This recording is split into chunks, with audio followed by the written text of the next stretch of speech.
जय हिंद फ्रेंड, हिंदी और प्राइड में आप सभी का स्वागत है।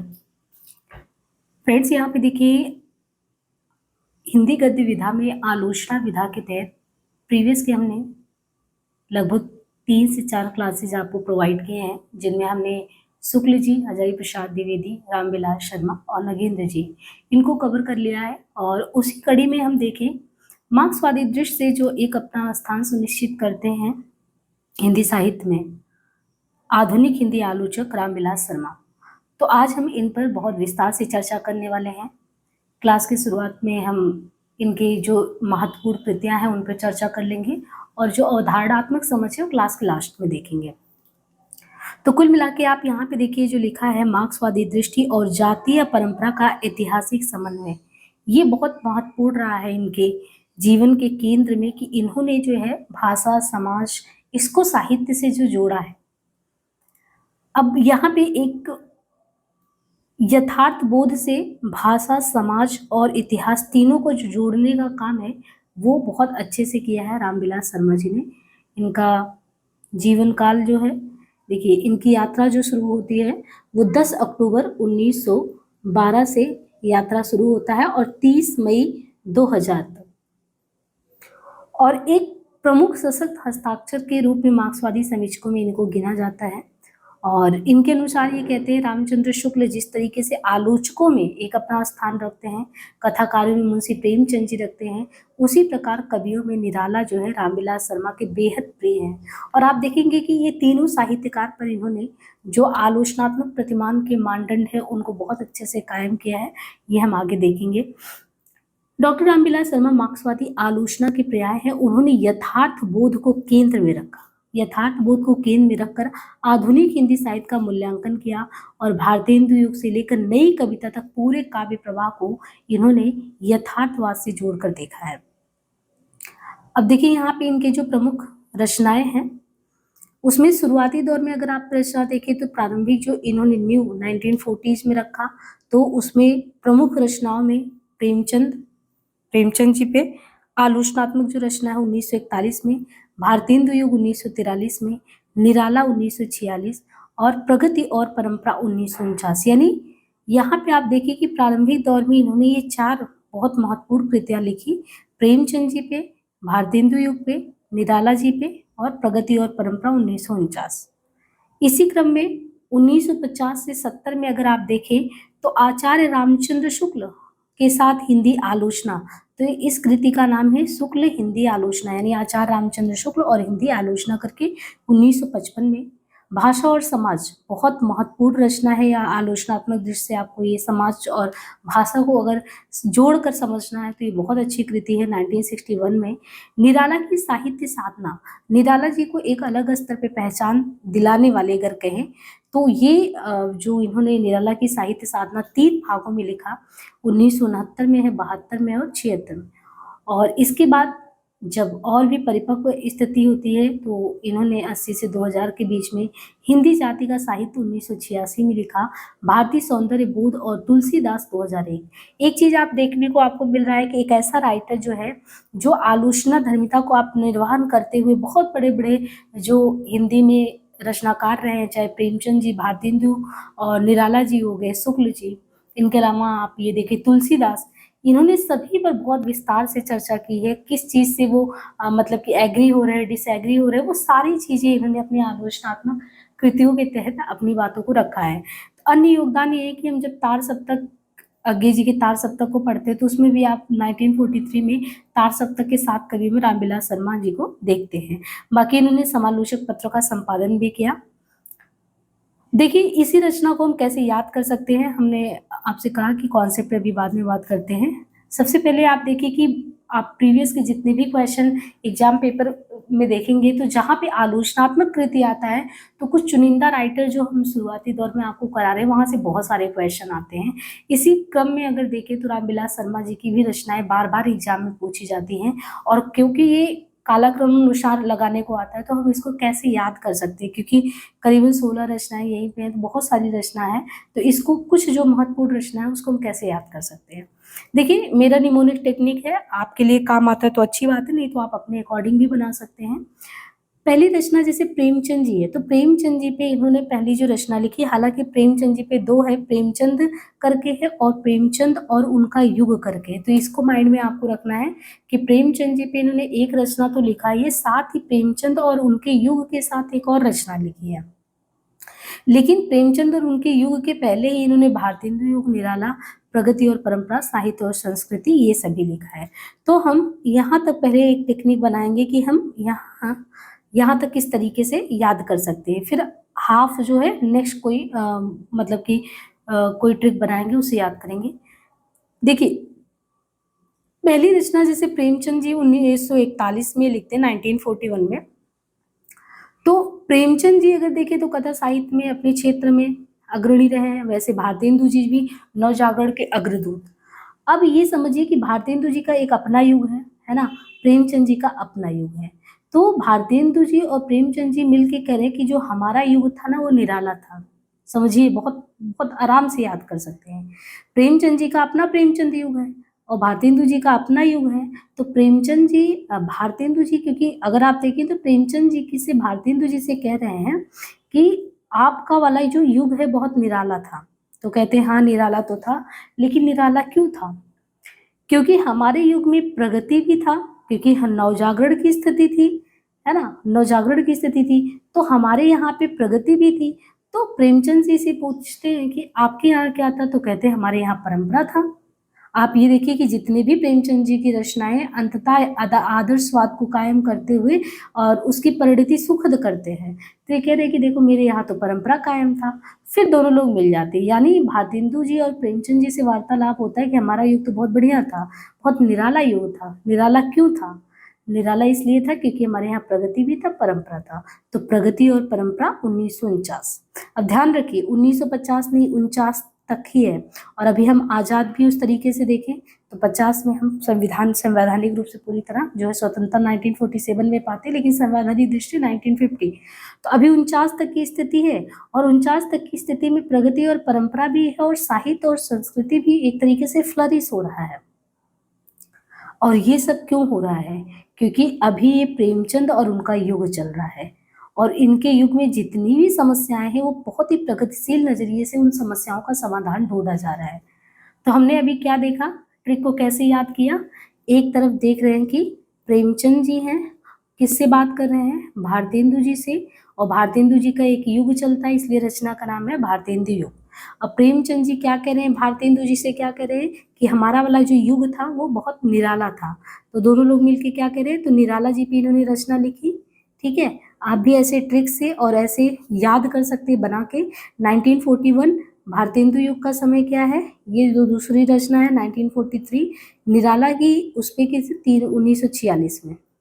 ठीक, तो प्रेमचंद जी ने भारतेंदु युग से कहा कि बहुत निराला था हम लोगों का समय। क्यों निराला था? तो क्या बोला इन्होंने कि प्रगति और परंपरा, प्रगति और परंपरा हमारे समय में जो है देखा जाए तो बरकरार थी। और ये कब की बात है? प्रगति और परंपरा 1949 की बात की जा रही है। और प्रगति और परंपरा के साथ और क्या चीजें थी?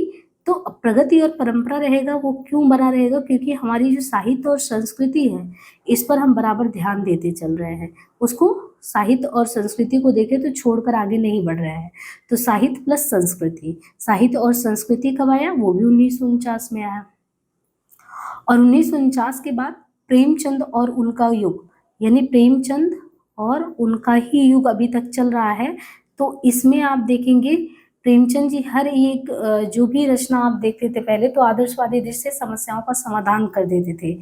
क्यों कर देते थे? क्योंकि वो बहुत प्रगतिशील नजरिया अपनाते थे। तो इस तरीके से प्रगतिशील जो साहित्य की समस्याओं का समाधान प्रेमचंद जी कर देते थे। तो इस तरीके से शुरुआत की। आप यहाँ से देखिए, प्रेमचंद भारतेंदु युग 43-46 निराला, प्रगति और परंपरा 49, साहित्य और संस्कृति 49 हो गया, है ना। प्रेमचंद और उनका युग 52 हो गया, प्रगतिशील साहित्य की समस्याएं। यहाँ तक जो है पूरी 7 रचनाएं जो हैं, पूरा समस्या यहाँ तक सुलझ गया। आपको 7 इस तरीके से आपको याद करना है। अब आगे की रचना हम कैसे याद कर सकते हैं? थोड़ा सा यहाँ पे टेक्निक और लगाइए। जैसे रामचंद्र शुक्ल जी हैं, तो रामचंद्र शुक्ल हिंदी आलोचना में जब पदार्पण करते हैं तो एक एक तरीके से दीप स्तंभ है। इनके ही प्रकाश से समझिए कि जितने भी लोग हैं और दीप्यमान होते हैं। तो शुक्ल जी जब आते हैं हिंदी आलोचना के क्षेत्र में, तो वो कहते हैं रामविलास शर्मा जी से कि भाई आपको भाषा और समाज पे कुछ काम करना चाहिए। क्यों करना चाहिए? अभी तक समाज को जोड़ के कोई देखा ही नहीं। तो शुक्ल जी भाषा और समाज जो पुस्तक लिखने को किसको कहते हैं? रामविलास शर्मा से। तो वो कहते हैं कि देखो भाषा और समाज तो लिखेंगे, लेकिन उसके लिए हमें मूल्यांकन करना पड़ेगा। किस चीज का? साहित्य का स्थायी मूल्यांकन करना पड़ेगा। जब तक हम उसकी वैल्यू नहीं समझेंगे, हम मूल्यांकन कैसे करेंगे? तो कहते ठीक है करिए। तो कहते किस आधार पे करें? तो कहते निराला जी को ले लीजिए, आपके प्रिय कवि है निराला। और निराला की जो साधना है जीवन को, उस जीवन की साधना को आप समझिए, फिर मूल्यांकन करिए यहाँ के भाषा और समाज का। और इसी क्रम में आप देखिए निराला की साहित्य साधना जो 3 पार्ट में आता है, वो बहुत ज़्यादा महत्वपूर्ण रचना है रामविलास शर्मा जी का। तो ये 1969 में, 72 में और 76 में इसका 3 पार्ट आता है। अब देखिए जब निराला की साहित्य की साधना ये वो करते हैं, तो इनको लगता है कि भारतेंदु जी भी तो अपने युग में पूरे नवजागरण के अग्रदूत रहे, उनके नाम से एक युग चला। तो ये सोचते हैं कि लाओ भारतेंदु युग का भी मूल्यांकन कर लेते हैं, उनकी विकास परंपरा को भी समझ लेते हैं। इसलिए भारतेंदु और हिंदी साहित्य की विकास परंपरा समझने लगते हैं। अब जब भारतेंदु जी को पढ़ते हैं, तो भारतेंदु जी की जस्ट बाद कौन सा युग आता? द्विवेदी युग। अब इनका मन नहीं लगता, तो सोचते हैं लाओ द्विवेदी युग को भी समझ लेते हैं, क्योंकि द्विवेदी युग के साथ नवजागरण जुड़ा है। और जब द्विवेदी के साथ ये नवजागरण समझ लेते हैं, तभी समझ में आता है कि अच्छा भारतेंदु हो गया, द्विवेदी युग हो गया, फिर छायावाद था, फिर प्रगतिवाद आ गया, फिर प्रगतिवाद के बाद प्रयोगवाद, नई कविता। तो उनको लगता है ये नई कविता और अस्तित्ववाद तो बिल्कुल नई चीज़ है, हमें यहाँ से समझना चाहिए, तब क्या पता हम हिंदी जाति का साहित्य समझ पाए। और इस तरह समझते समझते वो भारतीय सौंदर्य बोध को समझते हैं। भारतीय सौंदर्य बोध को समझने के लिए समन्वयवादी चेष्टा में तुलसी को समझना जरूरी है। तो अब इस तरीके से हमने कैसे याद करना है इसको, आपके दिमाग में ये याद होना चाहिए कि अब यहाँ पे दूसरा वार्तालाप हम लोग कैसे कर रहे हैं। इनको एक टास्क दिया गया रामविलास शर्मा जी को। रामविलास शर्मा जी को कौन टास्क दे सकता है? तो एक आलोचक की दृष्टि से जितना एक मतलब कि जो स्थान शुक्ल जी का है, उसके बाद आप देखिए रामविलास शर्मा जी का मार्क्सवादी दृष्टिकोण से देखा जाए तो है। तो ये कौन इनको आदेश दे सकता है? शुक्ल जी दे सकते हैं। शुक्ल जी किससे कह रहे हैं? मार्क्सवादी समीक्षक से कह रहे हैं। मार्क्सवादी समीक्षक है कौन? रामविलास शर्मा है। और रामविलास शर्मा से क्या कह रहे हैं कि एक चीज का आपको मूल्यांकन करना पड़ेगा। तो कहते भाई किस चीज का मूल्यांकन करना पड़ेगा? कहते मूल्यांकन तो करना पड़ेगा भाषा और समाज का। तो कहते हैं ये तो बहुत बड़ी चीज़ है, ऐसे तो नहीं समझ में आएगा भाषा और समाज। तो कहते जैसे समझना हो समझिए। तो कहते उसके लिए हमको निराला की साधना करनी पड़ेगी। और फिर निराला की साधना ये 3 पार्ट में करते हैं। और जैसे ही निराला की साधना करते तुरंत इनके दिमाग में आता है कि भारतेंदु जी क्या कम थे, और फिर इनको लगता है भारतेंदु युग पे साधना कर लें। फिर तुरंत समझ में आता है कि द्विवेदी युग पे कर लें, यानी महावीर प्रसाद द्विवेदी और नवजागरण पे कर लें। और जब द्विवेदी जी पे करते फिर इनका मन नहीं मानता, तो कहते एक काम और कर लेते हैं, नई कविता और अस्तित्ववाद को देख लेते हैं। और पता लगा नई कविता और अस्तित्ववाद देखने लगते हैं। और जब नई कविता और अस्तित्ववाद, तो इससे निकल के आता है हिंदी जाति का साहित्य, जिसको ये भाषा और समाज के उसमें खोज रहे थे। तो इस तरीके से इतना करते करते भारतीय सौंदर्य बोध, भारती का सौंदर्य बोध जो है वो निकल के आता है तुलसीदास जी के साथ। अब देखिए ये रचना कैसे आप याद कर सकते हैं। शुक्ल जी हिंदी आलोचना 1955। भाषा और समाज बहुत बहुत ज़्यादा इम्पोर्टेंट ये रचना 1961 में। इसके बाद साहित्य स्थायी मूल्य और मूल्यांकन करके है ना, अस्थायी मूल्यांकन 1968। निराला की साहित्य साधना हमने बताया 1969, 72, 76 3 पार्ट में। फिर भारतेंदु युग हिंदी साहित्य का विकास परंपरा आया 1975 में। महावीर प्रसाद द्विवेदी और हिंदी नवजागरण 77 में है। नई कविता और अस्तित्ववाद 78 में है। हिंदी जाति का साहित्य 86 में। भारतीय सौंदर्य बोध और तुलसी 2001 में। अब मुझे उम्मीद है बहुत अच्छे से सारी रचना आपको याद हो गया होगा। यहाँ पे देखिए जितनी रचनाएं हैं जो इम्पोर्टेंट है वो यहाँ पे लगा दिया गया था, बाकी जितना भी बचा था आपने सारी रचनाओं को बहुत अच्छे से याद कर लिया। अब हम थोड़ा सा इनके कॉन्सेप्ट पे बात करते हैं। हाँ, तो रामविलास शर्मा जी को देखें तो हमने इनकी रचनाओं को तो देख लिया। एक प्रमुख आधार के तौर पर आलोचना पद्धति में जो है इनका पहला निबंध भी निराला पे इन्होंने 1934 में ही लिखा था। और जो 1941 में प्रकाशित प्रेमचंद इनका पहला आलोचनात्मक कृति है। देखिए आलोचना के इनके प्रतिमानों में वैचारिक क्रांति अगर देखें तो क्या चीज रहा है। एक तो देखिए सामान्य दृष्टि जो होता है कि जैसे हम लोग कहते हैं कि भक्ति काल को भक्ति काल कह दिया, पूर्व मध्य काल कह दिए, और अभी आप देखो कि शुक्ल जी जैसे वीरता प्रशस्ति जो भी लेख है उसके आधार पर मान लो वीर गाथा काल आदि काल को कह दिए। लेकिन कहते हैं कि जिसको भक्ति काल या केवल एक धार्मिक या आध्यात्मिक काल लोग कहते हैं वो तो सामान्य या पारंपरिक दृष्टि है। लेकिन जब रामविलास शर्मा जी उसी भक्ति काल को देखते हैं तो डॉक्टर रामचंद्र तिवारी कहते हैं कि विलास शर्मा जी उसी चीज को कहते हैं कि ये लोक जागरण का काल है। तो कई बार एग्जामों में पूछा गया कि किसने भक्ति काल को लोक जागरण काल कहा है, तो तिवारी जी के अनुसार ये डॉक्टर रामविलास शर्मा जी जो हैं वो भक्ति काल को लोक जागरण काल के रूप में प्रतिष्ठित करते हैं और हिंदी नवजागरण को एक स्वतंत्र मर्यादा प्रदान करते हैं। हिंदी साहित्य का स्वरूप, हिंदी साहित्य का स्वरूप क्या है? केवल भाषाई या क्षेत्रीय है? तो ये कहते हैं नहीं, केवल भाषाई या क्षेत्रीय नहीं है। हिंदी आलोचना में अगर सबसे पहले किसी ने जातीय या राष्ट्रीय शब्द का प्रयोग किया है तो ये रामविलास शर्मा जी ने किया। दोनों इंपॉर्टेंट क्वेश्चन कभी भी पूछ सकते हैं। हिंदी आलोचना में सबसे पहले जातीय या राष्ट्रीय शब्द का प्रयोग किसने किया है? तो किसने किया? रामविलास शर्मा जी ने। लोक जागरण काल भक्ति काल को किसने कहा? तिवारी जी के अनुसार शर्मा जी ने कहा है। राष्ट्र की नव चेतना का युग जो भारतेंदु युग है, हम लोग भारतेंदु युग को भारतेंदु युग आधुनिक काल यही कहते हैं ना, लेकिन राष्ट्र की नव चेतना का युग यानी राष्ट्रीय और लोकवादी दृष्टि से मूल्यांकन अगर किसी ने किया है भारतेंदु युग का तो रामविलास शर्मा जी ने किया, और तीनों बहुत इंपॉर्टेंट है। अब देखिए ये आधुनिक साहित्य के 4 महारथी ऐसे हैं जिनको ये बहुत ज्यादा सम्मान की दृष्टि से या बहुत वरीयता देते हैं, और आलोचक के तौर पे आप देखेंगे तो इनकी आलोचनात्मक दृष्टि इन रचनाकारों पे किस तरह गई है। अब आप ये देखिए कि भारतेंदु हरिश्चंद्र, मुंशी प्रेमचंद है, सूर्यकांत त्रिपाठी निराला जी हैं और आचार्य रामचंद्र शुक्ल जी हैं। तो इन्होंने ना बहुत विस्तार से इन सभी लेखकों पे बात की है। जैसे डॉक्टर रामविलास शर्मा आचार्य रामचंद्र शुक्ल और हिंदी आलोचना करके, ये इनकी मुख्य कृति का नाम है, आचार्य रामचंद्र शुक्ल और हिंदी आलोचना करके। इस शीर्षक पुस्तक में शुक्ल जी ने इनकी व्याख्या है, इनकी पुनर्व्याख्या करते हुए यही कहा है कि हिंदी साहित्य में शुक्ल जी का समझिए वही स्थान है जो उपन्यासकार के तौर पे प्रेमचंद या कवि निराला का है। और ये देखिए कि रामचंद्र शुक्ल पे भी कह रहे हैं कि बहुत सारे ऐसे लोग थे जो थोड़ा बहुत पढ़ के या ज्यादा नहीं अधूरी जानकारी के आधार पे पता लगता था इनकी समीक्षा करने लगते थे। तो जो चीज रामविलास शर्मा जी को जो बात खटकती है, जो इनके फेवर में नहीं लगता है, तो उसके विपक्ष में भी खड़े होते हैं, लेकिन ये डिफेंड भी करते हैं बहुत ही तार्किक आधार पे। आचार्य रामचंद्र शुक्ल के संबंध में देखें तो इन्होंने कहा है कि ना तो भारत की रूढ़िवादिता को स्वीकार करते हैं, ना पश्चिम की व्यक्तिवादिता को।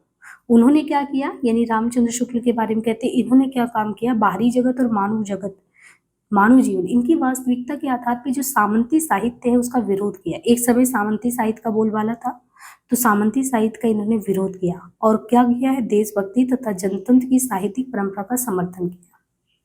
यहाँ तक कि इनके संबंध में यशपाल जी, यशपाल मार्क्सवादी रचनाकार हैं, और मार्क्सवाद के संबंध में रामविलास शर्मा ने यशपाल को क्या समझाया, उनको आड़े हाथ लेते हुए ये कहा था कि यशपाल जो है ना, जो मार्क्सवाद पर किताबें लिखते हैं उन्हें सबसे पहले जो गलत धारणाएं उनके मन में है तो वो किससे सुधार कर सकते हैं, वो किससे सीख ले सकते हैं, आचार्य रामचंद्र शुक्ल से। और बहुत सारे लेखकों के संबंध में जैसे पंत हैं, तो आपने देखा हमने पिछले क्लास में बताया कि पंत को भी बहुत सारे राइटर ऐसे हैं जो आलोचना की दृष्टि से सुमित्रा नंदन पंत को बहुत महत्व देते हैं। तो कहते हैं कि जैसे प्रकाश गुप्त के लिए कहते हैं रामविलास शर्मा कि उन्हें अगर पंत का सौंदर्यवादी दृष्टि नहीं पहचान में आया तो वो भी एक काम करे शुक्ल से सीखे। तो इसी तरीके से सीख यशपाल को देते हैं, प्रकाश गुप्त को देते हैं। तो इन्होंने क्या कहा है, कृष्णदत्त पालीवाल ने कहा भी है कि छायावादी, प्रगतिवादी, प्रयोगवादी आलोचकों का शुक्ल विरोधी जो मोर्चा खुला था वो उसको एक तरीके से समाप्त करने का काम अगर किसी ने दमखम दिखाया तो वो रामविलास शर्मा जी ने दिखाया है। तो रामचंद्र शुक्ल को ये कहते हैं कि प्रगतिशील परंपरा के साहित्यकार है और इनकी कृति इन पे लिखा है आचार्य रामचंद्र शुक्ल हिंदी आलोचना करके। इसी क्रम में आप देखें तो इन्होंने सूर्यकांत त्रिपाठी निराला जी पे भी लिखा है, और निराला जी पे इन्होंने लिखा है निराला जी की साहित्य साधना करके 3 खंड में हमने देखा। और इनकी दृष्टि है कि निराला जी जो है प्रगतिशील नजरिए से लिखते हैं। तो प्रगतिशील भूमिका की पड़ताल में इनका 3 भाग आता है, और मार्क्सवादी आलोचना का एक प्रधान स्तंभ के तौर पे है। और इसके संबंध में ये जो भाग 2 है इसका भाग 2 है, यानी निराला की साहित्य साधना का पार्ट 2 की भूमिका में ये कहते हैं कि इस पुस्तक को लिखने का मूल उद्देश्य यही रहा था कि साधारण पाठकों तक निराला साहित्य पहुंचे, और जो दुरूहता यानी जो कठिन चीजें होती हैं, जो एक होता है कि आप पढ़ने बैठते हो समझ नहीं पाते हो, तो दुरूहता की जो दीवार खड़ी करके विद्वानों ने निराला को उनके पाठकों से दूर करने का प्रयास किया। हम चाहते वो दीवार ढह जाए और आप उस चीज को समझ लें, और यही काम इन्होंने किया है। इसलिए नंदकिशोर नवल कहते भी कि निराला साहित्य का द्वार उन्मुक्त करने का काम इन्होंने किया, और ये मानते हैं कि निराला जो है ना, उनको स्वाधीनता की भावना का कवि और देश प्रेम ने स्वभावतः उन्हें क्रांतिकारी बना दिया। मूल में उनके तो स्वाधीनता प्रेम है, तो मूल में इनकी क्या है ये। तो रामविलास शर्मा जो है निराला के चिंतन में कहते हैं क्रांतिकारी वीर और जनता का गहरा संबंध है, और ये भी कहते हैं कि क्रांति जो हम लोग कहते हैं क्रांतिकारी ही क्रांति करते हैं, गलत बात है। क्रांति करना क्रांतिकारियों का ही काम नहीं, क्रांति तो जनता भी करती है। तो इस तरीके से निराला की कल्पना को उन्होंने बताया था कि ये जो है समाजवादी भारत की कल्पना करते हैं, है ना। तो निराला की साहित्य साधना में बहुत व्यवस्थित तरीके से तीनों पार्ट में उनके जीवन वृत्तांत को लिखा हुआ है। इसी क्रम में मुंशी प्रेमचंद जी पे आते हैं। मुंशी प्रेमचंद जी पे तो हमने देखा कि 2 किताबें इनकी 1941 में भी देखा था, और प्रेमचंद और उनका युग करके भी था, दोनों ही। इनका व्यापक राष्ट्रीय संदर्भ यथार्थबोध। अब क्या है कि प्रेमचंद जी पे जो है आदर्शवाद का वो लग गया था टैग, तो उस दृष्टि से इनका मूल्यांकन हो नहीं पा रहा था समीक्षा जगत में। तो प्रेमचंद जी ने इन पे 2 समीक्षात्मक पुस्तकें लिखी। प्रेमचंद 1941 में लिखा, और 1953 में, और ये लिखा इन्होंने प्रेमचंद और उनका युग करके लिखा 2। और इस तरीके से उन्होंने लिख के डॉक्टर शर्मा ने प्रेमचंद का पुनर्मूल्यांकन कर उन्हें महान साहित्यकार सिद्ध किया। जब वो प्रेमचंद लिख रहे थे तो उस शीर्षक में प्रेमचंद की जो प्रगतिशीलता है, उनके सामाजिक यथार्थवाद और समाज के शोषक वर्ग हैं, उनको जो रेखांकित करने का काम है कि किसने अपने शोषक वर्ग को दिखाया। सामंतवादी व्यवस्था के तौर पे ऐसा नहीं है, या आदर्शवाद का एक ढिंढोरा पीट के आप उनको एक तरीके से खारिज कर दें। वो ये कहते हैं कि प्रेमचंद और उनका युग पुस्तक में देखो तो कोई व्यक्ति युगीन परिस्थिति और उनके उपन्यास और कहानी का मूल्यांकन करे तो आपको मिलेगा कि उन्होंने क्या किया, भारतीय समाज की जो बनावट है उसका परिचय दिया है, विभिन्न वर्गों को दिखाया, उनके बीच संबंधों के किस रूप में चित्रण, कौन सा वर्ग मिट रहा, कौन सा स्थापित है। तो सिर्फ आप उनके महत्व को आदर्शवाद से कमतर कर दे रहे हो, गलत है। अंततः अगर आप देखो, जब कफन पढ़ते हो, गोदान पढ़ते हो, तो आपको क्या मूल्य, क्या चीजें दिखती है, यथार्थवादी दृष्टि दिखती है। तो इस तरीके से इन्होंने जो है प्रेमचंद जी को भी उतना महत्व दिया। इसके बाद भारतेंदु हरिश्चंद्र जी पे इन्होंने उनकी राष्ट्रीय नवचेतना के प्रणेता के तौर पर उनकी दृष्टि भारतेंदु युग किताब लिखा, भारतेंदु युग और हिंदी भाषा का विकास परंपरा भी लिखा। और इस तरीके से कि भारतेंदु युग अपने आप में जो है, हम लोग ये भी लगाते कि भारतेंदु हरिश्चंद्र पे ये आरोप लगता था अंतर्विरोध का। ये जब हम लोग रचना पढ़ते हैं तो अंतर्विरोध का लगता नहीं है, राष्ट्रभक्ति बनाम राजभक्ति। तो ये कहते हैं कि जैसे उन पे है तो आपने इन पे भी राष्ट्रभक्ति बनाम राजभक्ति का आरोप लगा दिया।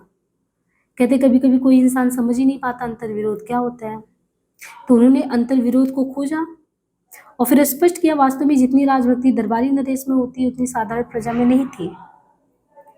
आप ये समझो कि भारतेंदु जी का विशेष जो अध्ययन है वो उनकी परिस्थितियों को देखो, नवीन चेतना, सुधारवाद, नवीन विचारधारा, जातिपात, ऊंच नीच, छुआछूत, सामाजिक विषमता, उनकी प्रगतिशीलता को देखो। और इतना ही नहीं, उनकी भाषा नीति को भी देखो, उनका भाषा संबंधी आंदोलन उनके स्वदेशी आंदोलन का अंग है। भारतेंदु के निबंध और नाटकों में भी आप देखेंगे तो उनकी निबंध कला जो है रीतिकालीन साहित्य से पूरी तरह नाता तोड़ती है, यथार्थवाद का रास्ता दिखाती है। नाटक आप देखेंगे तो उनके नाटक तो लोगों के बीच में बहुत प्रिय रहे क्योंकि वो यथार्थवाद के ज्यादा निकट है।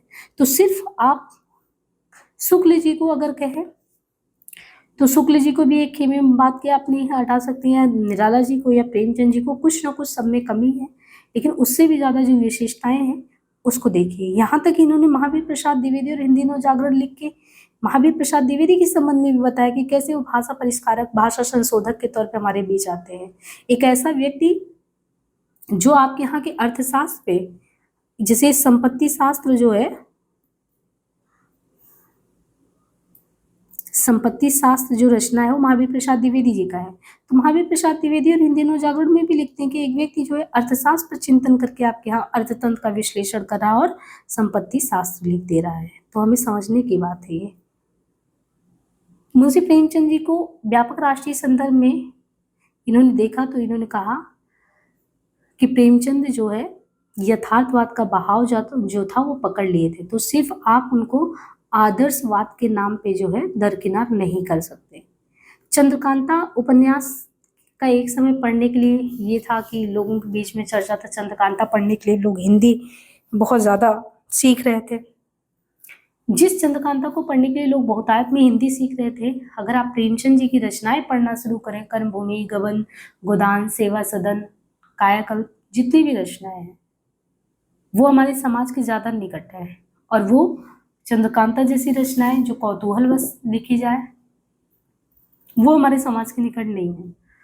तो ये कहते हैं कि एक समय जो चंद्रकांता पढ़ने वाले की लाखों लोगों में तादाद थी ना, जब प्रेमचंद जी आए तो उनको सेवा सदन की लत लगा दी। सेवा सदन वेश्यावृत्ति को केंद्र में लिखा गया और बहुत समाज का एक वो पक्ष उजागर करता है जिसमें समानता लोगों की दृष्टि नहीं जाती है। 1918 में कहते हैं कि लोगों को इसका पाठक का वो बना दिया गया। तो ये एक युगांतकारी काम है प्रेमचंद जी का, उसको क्यों आप ध्यान नहीं देते। सूक्ष्म मनोवैज्ञानिक चित्रण का अर्थ केवल विकृत काम विकार नहीं है ना। अब एक रंगभूमि आप देखिए, तो रंगभूमि जो एक तरीके से राजनीतिक तौर पे लिखा गया इनका उपन्यास रंगभूमि, सूरदास उसके केंद्र में होता है और कैसे वो अपने बात पे लास्ट तक अड़ी रहता है। तो कहते हैं कि रंगभूमि पर वैनिटी फेयर के अनुकरण के आरोपों का खंडन करते हैं। वैनिटी फेयर का कहते हैं कि उन्हीं का अनुकरण किया गया रंगभूमि उपन्यास में। तो विलास शर्मा जी ने कहा है कि रंगभूमि सन 1920 से लेकर 30 के जो आंदोलन उनके बीच हिंद प्रदेश की रंगभूमि, इसका संबंध ठेठ हिंदुस्तानी जनता से ना कि किसी का अनुकरण किया गया है। मधुरेश के शब्दों में देखें तो रामविलास शर्मा संभवतः पहले आलोचक है जिन्होंने प्रेमचंद को व्यापक राष्ट्रीय संदर्भों से जोड़कर देखा और एक नहीं दो समीक्षात्मक पुस्तकों में सारी आर्गुमेंट को इन्होंने रख दिया, जो डिफेंसिव मोड में जो चीजें होती हैं कि, और हर एक चीज को एक लॉजिकल वे में रखा है, ऐसा भी है। निराला जी के संबंध में, निराला जी का जो है पहला निबंध अगर देखें तो इनकी साहित्य की प्रगतिशील भूमिका में ये लिखते हैं। शर्मा जी का पहला निबंध 1934 निराला पर ही था। उनकी 3 भाग की कृति निराला की साहित्य साधना बेहतरीन पुस्तक है और विश्वनाथ त्रिपाठी के अनुसार निराला का काव्य तो महान था ही, उसे हमारे लिए महान बनाने का श्रेय रामविलास शर्मा ने कम नहीं किया है। वैसे तो अपने आप में था, लेकिन उसको और अच्छे से लोगों के बीच में परिचित कराने वाले वो थे रामविलास शर्मा जी। भारतेंदु हरिश्चंद्र इतिहास रेखाचित्र और आलोचना के संगम में देखें तो आचार्य शुक्ल के काम को आगे बढ़ाया। त्रिपाठी जी के अनुसार कि ये पुस्तक यानी भारतेंदु युग जो इतिहास ना हो, रेखाचित्र ना हो, आलोचना हो, लेकिन ये भारतेंदु युग से बढ़कर इस युग का किसी ने अब तक ना कोई इतिहास लिखा है, ना रेखाचित्र और ना आलोचना लिखा है। तो ये चीजें विश्वनाथ त्रिपाठी जी ने इन पे काफी चीजें रामविलास शर्मा जी पे भी कही है। और शास्त्रीय मूल्यांकन देखें तो तुलसी और कबीर का सौंदर्यबोध और तुलसी करके इन्होंने लिखा है। तो भारतीय सौंदर्यबोध और तुलसी 2001 में इनका जो है ये रहा है। तो भारतीय सौंदर्यबोध और तुलसी देखे तो शर्मा जी ने तुलसी की व्याख्या तानसेन व ताजमहल के साथ रखकर की है। उन्हें साहित्य, संगीत और स्थापत्य के उत्कृष्ट प्रतीक एवं युगांतकारी प्रतिमान के रूप में स्थापित किया है। और कबीर को कहा कि इतने मन भेदी व्यंग यानी धर्मों के पाखंडों पर इतना जबरदस्त प्रहार करने वाले। तो शर्मा जी कहते हैं कि कबीर के बाद किसी ने इतनी सच्चाई से ऐसे मन भेदी व्यंग से हिंदू धर्म और इस्लाम दोनों धर्मों के ढोंगियों और पाखंडों का पर्दाफाश नहीं किया। तो कबीर के संबंध में कि उनके धर्म के पाखंडों पर प्रहार जो किया वो बहुत बड़ी बात है। अब विश्वनाथ त्रिपाठी इनके संबंध में कहते हैं कि जो शर्मा जी की शैली है ना वो किस तरीके से है। एक शैली होती है कि कोई चीज को साज सज्जा के साथ आपके सामने प्रेजेंट किया जाए, और दूसरी चीज होती है कि बहुत गंभीरता के साथ कोई भी चीज हो लेकिन छोटे ही वाक्यों में वो बात रख दी जाए। तो ये कहते हैं गद्य का अप्रतिम शैली कैसे है कि आप एक चट्टान से तराश कर एक हीरा निकाल दो, उस तरीके से है। यानी निर्दोष और आडंबरहीन, यानी निर्दोष और आडंबरहीन पाठक और वर्ण विषय के बीच कोई दीवार ना हो, इतनी सार ग्राहिणी तथ्यात्मक और सीधी शैली में, नो मेकअप, यानी जो व्यर्थ पदावली के सहारे हम अपनी बात, अपनी शैली का लोग मेकअप करके चीजों को प्रेजेंट करते हैं, ऐसा कुछ भी नहीं इनके लेखन में। विशेषणों का प्रयोग कम से कम करते हैं ये, और कम शब्दों में रामविलास शर्मा जी अपनी बात को कैसे व्यक्त किया जाता है इसे सीखने के लिए डॉक्टर शर्मा की भाषा बहुत दिनों तक आदर्श रहेगी, विश्वनाथ त्रिपाठी का कहना है। बहुत सारी बातें उन्होंने त्रिपाठी जी ने इनके बारे में कही है। बाकी जब मार्क्सवाद की बात करते हैं, मार्क्सवाद एक तरीके से किस चीज़ पे बेस्ड है, द्वंद्वात्मक भौतिकवाद। द्वंद्वात्मक भौतिकवाद क्या है? एक तरफ शोषक है और दूसरी तरफ उसका शोषण करने वाला समाज है। तो एक तरफ शोषक है जो शोषण कर रहा है और दूसरी तरफ शोषित तबका है। अगर शोषित तबका कभी ना बोले, लगातार उस पर शोषण हो रहा है और ये कभी आवाज ना उठाए, तो ये गलत है। मार्क्सवाद यही कहता है ना कि दुनिया के मजदूरों एक हो जाओ और क्रांति करो। क्रांति करो का मतलब अपने हक के लिए लड़ो, और मार्क्सवाद भी यही कहता है। तो मार्क्सवाद का दर्शन है, तो ये रामविलास शर्मा जी मार्क्सवादी ही समीक्षक के तौर पे जाने जाते हैं। तो ये कहते हैं, डॉक्टर शर्मा कहते हैं कि देखो, ये हमारे यहाँ की जो जड़ें हैं वो कबीर जैसे एक सशक्त व्यक्ति जो सामने क्वेश्चन करने वाला है। तो हमारी जड़ों में ऐसा तो है नहीं कि हमारे ऊपर से शोषण हो रहा है और हम आवाज नहीं उठा रहे हैं। कबीर है, तुलसी है, भारतीय, तो इनकी वैचारिक परंपरा तो हमारी जड़ों में है। तना हमारा क्या, यथार्थवाद यानी रियलिस्टिक है। जो चीजें घट रही है हमें समझ में आ रहा है। अगर अर्थतंत्र में समस्याएं हैं तो वो चीज समझ में आ रहा है कि ड्रेन ऑफ वेल्थ थ्योरी के अकॉर्डिंग अगर देखें तो हमारा पैसा जो है बाहरी देशों में जा रहा है, हम कैसे गरीब हुए जा रहे हैं हमें पता है। तो तने में हमारी यथार्थ और मार्क्सवादी आलोचना है, और शाखाएं हमारी अगर देखें तो प्रेमचंद, निराला और आधुनिक साहित्य का विकास एवं उनकी लोकवादिता में वो चीजें निकली है। तो ऐसा नहीं है कि जिसपे शोषण हो रहा है सामंतवादी व्यवस्था के तहत जो लगातार हो रहा था, जिसे आप गोदान पढ़ेंगे, अब गोदान रचना में आपको सारी चीजें दिख रही है कि कौन सा तंत्र है, किस तंत्र के तहत जो है हम पे जो है हर एक चीज मतलब कि थोपा जा रहा है, और हम उस कहते हैं कि उस चीज में पीसे जा रहे हैं। तो हमें सब पता है, और हमें ये भी पता है कि हमारी जो जड़ें वो कहाँ है, तो कभी ना कभी तो विरोध करेंगे ही। डॉक्टर शर्मा ने न केवल पश्चिमी मार्क्सवाद को हिंदी पर थोपा नहीं, बल्कि ये सिद्ध किया कि हिंदी की देखो अपनी जातीय परंपरा है। ये हमारी हिंदी की अपनी जातीय परंपरा है। हम सिर्फ पश्चिमी मार्क्सवाद यहाँ से नहीं ले रहे हैं। मार्क्सवाद का जो दर्शन है वो तो हमारे यहाँ पे भी है अलग रूप में। स्वभाव से ही हम प्रगतिशील और जनवादी हैं, ये सिद्ध करना बहुत बड़ी बात है। यहाँ पे जब हम ये देखते हैं कि कबीर को कहते हैं कि मन भेदी व्यंग यानी धन के पाखंडों पर प्रहार, चाहे सिद्ध साहित्य में हो ना साहित्य में हो, तो अपने हक के लिए लड़ने वाली बात तो आती ही है। तो ऐसा नहीं है कि हमारी जातीय परंपरा में देखें ये चीजें नहीं, स्वभाव से है। प्रगतिशील और जनवादी हम स्वभाव से हैं। तो ऐसा नहीं है हम ये थोपे कि पश्चिमी मार्क्सवाद से हम प्रेरित होकर सारी चीजों की मांग कर रहे हैं। तो ये जो जातीय परंपरा की बात की है ना कि जातीयता क्या है, ये यही बेसिकली जातीयता है। क्योंकि फिर ये आरोप लग जाता ना कि आप तो सब चीजें बाहर से लिए हो। निष्कर्षतः देखें तो डॉक्टर रामविलास शर्मा का ऐतिहासिक अवदान है क्या? वैचारिक धरातल पे देखें तो इन्होंने जातीय परंपरा से हमारी जो प्रगतिशील विचारधारा है उसको स्पष्ट किया, जोड़ा, हिंदी साहित्य की प्रगतिशील विचारधारा का विकास स्पष्ट किया। और दूसरी चीज की आधुनिक साहित्य के महारथी में भारतेंदु है, प्रेमचंद है, निराला है, इनका पुनर्मूल्यांकन कर उनके वास्तविक व्यापक राष्ट्रीय संदर्भ में इसको स्थापित किया। तो एक वैचारिक धरातल हो गया। दूसरा अगर देखें तो विश्लेषणात्मक गहराई में ये चीजें हो गई। और भाषाई आदर्श की बात करें तो हिंदी आलोचना को एक ऐसी निर्दोष, तथ्यपरक और दृढ़ गद्य शैली दी जो भविष्य के लिए हमेशा के लिए मानक रहेगी। तो ये इनका निष्कर्ष निकल के आता है पूरी तरीके से जब हम रामविलास शर्मा का ऐतिहासिक अवदान समझते हैं। इसी क्रम में अगर देखिए डॉक्टर बच्चन का जब आधुनिक हिंदी साहित्य का इतिहास आप पढ़ते हैं तो बच्चन जी अपनी रचना में थोड़ा बहुत क्या कहते हैं उसको भी हम देख सकते हैं। जैसे ये कहते हैं कि छायावाद के प्रति अगर देखो तो शुक्ल जी का नकारात्मक दृष्टिकोण था। तो अगर मान लीजिए कि यहाँ पे हम देखें कि जैसे शुक्ल जी के समर्थन में रहे, तो शुक्ल जी के अगर ये समर्थन में रहे और जहाँ पे उनका नकारात्मक दृष्टिकोण है जैसे छायावाद के प्रति, तो ये उसके समर्थन में नहीं आते हैं। तो हमें ये समझना है कि जहाँ जहाँ वो समर्थन में नहीं आते हैं, कि जैसे ये मानते हैं कि अगर वो इसके प्रति उनका दृष्टिकोण जो है छायावाद के प्रति अगर देखें नकारात्मक है तो वो अपनी जगह पे सही है। लेकिन जब ये देखते हैं कि अपनी निगाह डालते हैं तो कहते हैं छायावाद के सकारात्मक पक्ष यानी उसके क्रांतिकारी और वर्ग संघर्ष वाले पहलू पर और ज्यादा प्रकाश डालते हैं। निराला का संघर्ष उनका अपना भी है, और इसी तरीके से निराला का विद्रोह व्यक्तिक होने के साथ साथ सामंत, रूढ़ी, पुरोहित, पूंजीपति इनके विरोध में होकर शोषित वर्ग का विद्रोह है। लेकिन अब कहाँ पे कि विरोध में साथ में आते हैं, जैसे छायावाद में तो नकारात्मक दृष्टिकोण के समर्थन में नहीं आते, लेकिन जब बात आती है रहस्यवाद, तो रहस्यवाद के मुद्दे पे देखें तो जो रहस्यवाद का मुद्दा है जिसको शुक्ल भी पसंद नहीं करते हैं, रहस्यवाद के बेहद ही खिलाफ आते हैं। तो शुक्ल जी की तरह ही शर्मा जी जो है रहस्यवाद के बेहद खिलाफ हैं। नई कविता के प्रति देखें तो उनका दृष्टिकोण लगभग वैसा ही नकारात्मक है जैसा शुक्ल जी का। तो फिर से वापस से अगर देखें कि जैसे नई कविता पे, तो क्या नई कविता के दृष्टिकोण में दोनों लोग साथ आते हैं? तो नहीं आते हैं। ये नई कविता के प्रति इनका दृष्टिकोण यानी शर्मा जी का बिल्कुल वैसा ही जैसा शुक्ल जी का छायावाद के प्रति है। तो कहीं कहीं आप देखेंगे कि वो चीजें जो है एक साथ नहीं आता। और ये भी इन्होंने बताया कि 2 चरणों में अगर आप रामविलास शर्मा जी को बांटे तो जो शुरुआत का जो समय है उसमें पूर्ववर्ती आलोचना में उनके अंदर एक युवा का जोश, साहस और अक्खड़पन दिखेगा, तो बाद की आलोचना में उनके अंदर संयम, संतुलन और विवेक का पैनापन दिखेगा।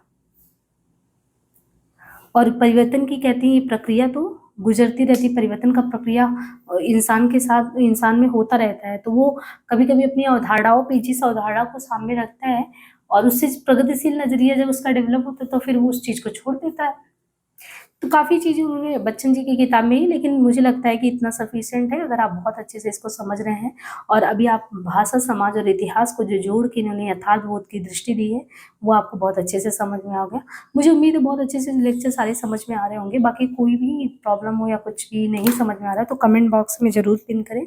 बाकी आपको बता दें कि हिंदी और प्राइड करके ये हमारा इसी नाम से, जिस नाम से चैनल, इसी नाम से आप जाएंगे उस पर प्ले स्टोर में तो ऐप भी है, उसमें एक प्रमाणिक किताबों का एक अध्ययन करके एक कोर्स बना हुआ है 1000 का। उस कोर्स में आप देखेंगे तो सारी प्रमाणिक किताबें जो है उसमें काफ़ी कराई गई, उसी में होगा। उसी में ये जितने भी लेक्चर कराए जा रहे हैं इनके पीडीएफ के साथ वहाँ पे उस चीज़ को किया जा रहा है। और शुक्ल के इस समय एमसीक्यू चल रहे हैं, रामचंद्र शुक्ल के।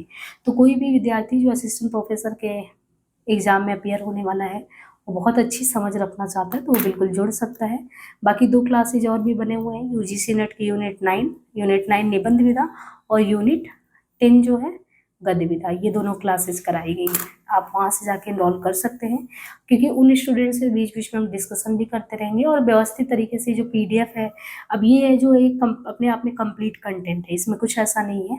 और हर 4 से 6 दिन पे जो वहाँ पे डिस्कस भी कर लेंगे। तो एक व्यवस्थित अगर आपको पढ़ना होगा तो आप बिल्कुल कर सकते हैं। सेम चीज़ हमारे काव्य शास्त्र के क्लास भी इसी तरीके से आएंगे। आज के लिए इतना ही।